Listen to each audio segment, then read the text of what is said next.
we are talking about Black Axe, Eiye, Vikings, Icelanders, Greenlanders, the list keeps growing, and so does the body count. From political manipulation to turf wars over illegal taxation and oil bunkering, these gangs have turned urban spaces into war zones. But how did we get here, and what can be done? Today we begin a big report with insights from those tracking this crisis closely. Joining us now is Kehinde Giwa. He's a security analyst at SBM Intelligence, the authors of the recent damning report, Gangsters Paradise, Nigeria's Restive Youth Gang Crisis 2020 to 2025, which we're going to discuss. Also joining us is Opeoluwa Taiwo, Executive Director at the Africa Bridge Initiative, an organization working with youth and vulnerable populations across the country. Gentlemen, thank you both for joining us. I want to start. It's always good to have you. Let's start with you, Giwa. This report is not surprising, but also very chilling as well when we look at the numbers. Not surprising because we've had stories of university days where we knew the names. They sound very familiar, so it's not surprising, but it's also very chilling. But why these numbers in these areas that you have listed, Rivers, Edo? I'm surprised Cross River is not in there. Yeah, thank you for having me again. Thank you for being here. Good morning, everyone. So, first thing you said is that it is chilling.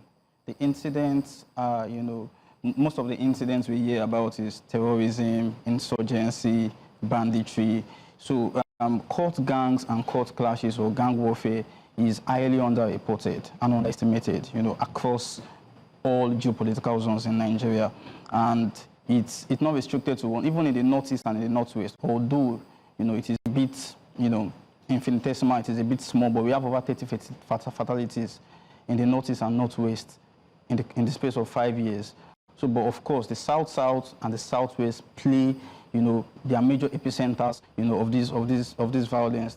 Key thing is that Rivers is the most deadly and the most lethal state in Nigeria in the last 5 years in terms of fatality.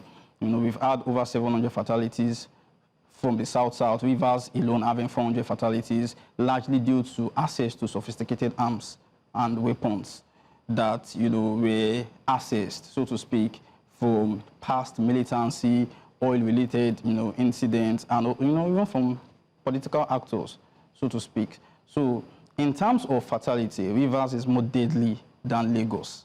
But in terms of the incidents, Lagos had more incidents than Rivers due to the dense population of Lagos and of course, when you come to Lagos, Lagos also has more reporting tools to show that these clashes, happen frequently. Which might not happen in other states. Of course, which might not happen in other states because Lagos is, so to speak, in terms of the urbanization and the civilization. So Lagos has more incidents because of the dense population, because of more reporting tools, and, incorporation of the street gangs, like the Kesari boys in Mushin, the Diaraba boys in Surulere, the boys in Oshodi, they've in conjunction with the Eiye and the Eiye confraternities, which are the major gangs, have made more incidents in Lagos. But why don't we have more fatalities in Lagos? Because there are more increased police presence in Lagos than other states in Nigeria. So these incidents are highly disrupted once they happen. I'm coming to you, but very interesting report when I read through it, and I thought very interesting, but there was one factor that I thought perhaps maybe could have made it in. Did you guys consider the factor of supply and demand? I'm coming because in Lagos, where the struggle inside of these gangs is for relevance, in places like River State, it's more because there is a demand for their use. So how does that play in here? Demand and supply in Lagos versus that in other states, especially in River State? I think that the major player or the major tool for many Rivers is the resource that have been struggling for, like the oil resources in Rivers is what, spoils this fatality. It's always more laid out. When there is an incident, there is definitely going to be death. But are they in River State more, are the activities there because there is a need for these cults, the need for these people who could perhaps maybe act as henchmen? Is the question. Because in Lagos, you rarely need that. But in places like River State, at the strike of a match, kaboom, you have these guys come out from the woodworks. You're right, so is there a bigger demand in states like Rivers State for these cult groups? Yes, there is a bigger demand. And so that means money is... Yes, money is involved, and the politicians are also involved. Okay. Let me come to you, Opeoluwa. I mean, when you look at the history of this cult, it's very clear that it's continued to thrive and it's grown bigger and sort of metamorphosed into what we're seeing now. And it's very chilling. The question is, how has it continued to persist over the years and become the successful? And how are they still recruiting young men in spite of the gory stories of how these young men end up? Because I remember the 90s. It wasn't fun. All right, that's a good one. You know, you just strike my mind talking about the recruitment. That word is very peculiar in this kind of conversation, you know. So let's look at some figures. We're talking about 230 to 250 million Nigerians. So out of that figure, we're having 70.6 as for the youth space. So out of that 17.6% for youth space, we're having about, according to the United Nations figure, 15 to 25 years. Makes it about 80% of that 17.6%. So what does that mean? We are having a large number to fight with. So the first question is, how did we get to this point? What are the recruitment process? What are the POG? What do you call that? The point of gathering. So the first point of gathering is the family. That's where the recruitment starts from. So 3 or 4 days ago, I was at a forum by the IG of police talking about the safe school policy. So he's trying to have an initiative whereby we have the safe school squad in all the secondary school and primary school nationwide. So a particular conversation struck us at that event. A young girl of secondary school said, and I quote, from Monday to Friday, my mom, or from Monday to Saturday, my mom leaves home 5 a.m. So she comes back 10 p.m. So what does that mean? What transpired, what transaction took place or is taking place between that 5 a.m. and 8 a.m. that the young girl will get to school? That's another conversation. So between 3 and 4, she leaves the school. She's back home. So what happened between that 4 p.m. to 10 p.m.? That's another conversation. So what does that mean? The gap is wide for the recruitment process to take place. So the recruitment starts from the home.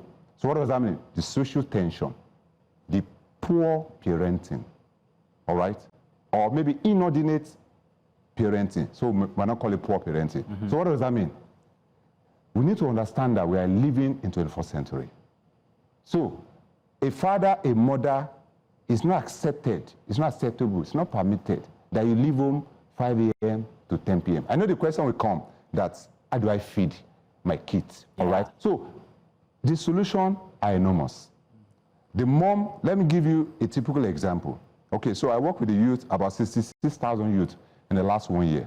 We speak to them in secondary school, in tertiary institutions. One major recruitment process, the parenting gap. I was with a particular international school, private school, last week, talking about the drug abuse, June 26th. So most of them came to me one-on-one, and they said, my mom do not have time for all of this conversation. So that's where the recruitment starts from. So like your question, the recruitment will continue as long as the gap still exists at home. So you and I have the solution. There's also a widening gap, and that widening gap is the the cost of living crisis, as well as unemployment, which is now hovering at 53%, according to stats. And then there's now the poverty line, which keeps increasing every day. Does that also drive the numbers that we're seeing in terms of recruitment? Absolutely. Now, when we talk about poverty, there are different types of poverty. Multidimensional poverty. I know there's that angle, that narrative of multidimensional poverty. But beyond that also, there's also poverty in terms of the social relationship, the social contracts. So what do I mean? We are already evolving out of our communal living. At your own street, at my own street, where I grew up, when you leave your street to my street, the question comes, what are you doing here? Why are you here at this particular time? You are supposed to be at home. But now, everybody to his tent. So you go, the children does whatever they like. So the gap is huge, even beyond that poverty. So that poverty is beyond the economic poverty. The social poverty is also there, and which a lot of us are not talking about. Because when we talk about poverty, the next thing everybody is looking at is government. Government cannot do everything. this particular recruitment process has to be stopped from home. And we have to be intentional about it. Because if I gather about $1 billion in the next 10 years, what does that mean? These kids will come one day and say, hey, old man, your mansion is no more useful for me. They will sell it at the fingertips. And that's the end of my mansion. So what does that mean? The poverty we are running away from will still meet us in the next 20 years if the recruitment process continues. So the recruitment of these courts must stop. I think it's trying to say that it's foundational. Yeah. Right. The roots and the source of all of these cult gangs starts from the home, starts from the family. So if that is tackled, the employment the unemployment you're talking about, Right. the Poverty. poverty that you're talking about might not really find much expression in the lives of these, idle. Idle. Thank you. Idle is a good word, especially when it comes to unemployed youth. But let's take a look at the political implications here. Your report did say that there are political influences, political nuances to all of this. Let's compare that to groups like the NURTW, which in Lagos is supposed to be a transport management association, but many people argue that it actually is in fact a political tool. Would you say that these cult gangs actually operate, beg your pardon, Bless you. would you say that these cult gangs, I'm sorry, I have to do this. So he's saying that, I mean, the cult gangs... I got this. Thank you, sir. Thank you for trying to help. Yeah. But would you say that these cult gangs can compare to such an organization like the NURTW? Because they seem to be used as tools themselves. Now, I'm not saying that the NURTW is definitely so. I'm saying that it is arguable that people argue that it is so. Would you relate it to that kind of organization or that kind of a process or recruitment or in any way, shape, or form? Is it similar? Well, the NURTW is obviously and definitely not a cult gang, but they have experienced, or we've had incidents and clashes, or should I say violence from them that mimics, these cult gangs, and they have similar patterns, bullish attitude, brutish attitude, and all of that. So it is pertinent to mention that these NURTW guys are also used as political tools, especially during elections, to instill fear, to disrupt transportation, to disrupt a lot of movement and logistics for people to vote in who they want to vote in. So these political actors uses these guys, whether we like it or not, to mimic what cult gangs will definitely do in achieving their aim.